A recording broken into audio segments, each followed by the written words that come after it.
হ্যাঁ জেনারেটর নিয়ে আসেন বিদ্যুৎ চলে গেলে জেনারেটর লাগবে না না এখন উদ্যোগ এখন চলছে আমরা 15-20 মিনিট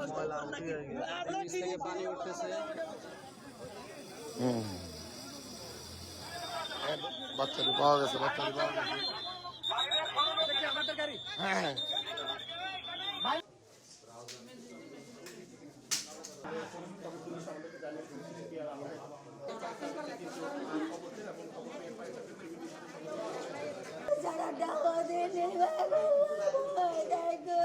এখানে ডিপ গাড়ার জন্য একটা মারি খুঁজছিল গাড়া, এটা সরকারি। এটা এখানে যেন পানি যেত না পাই নাই, এটা বড়াই নাই। এটা না আমার ছেলেটা আজকে খেলা খেলতে খেতে পড়ে গেছে বহুত। আজ আমি থাকছি এখানে 2.5 বছর।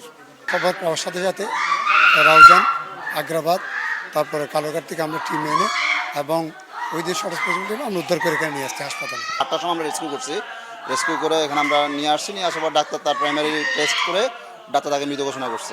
4:30-এ আমাদের ঘটনাটা আমরা রেসপন্স করি এবং 8:10-এ এই সময়ের মধ্যে আমাদের পুরা রেস্কিউটা করতে সক্ষম হয় আর কি। এরপরও তো আমরা মেডিকেলে নিয়ে আসছি, মেডিকেলে ডাক্তার পরীক্ষা করে বলেছেন যে ছেলেটা এটা 30 ফিট গভীর, আনুমানিক 30 ফিট গভীর এবং ডাইয়া ছিল 1 ফিট, এর মধ্যে বাচ্চাটা পড়ে গিয়েছিল।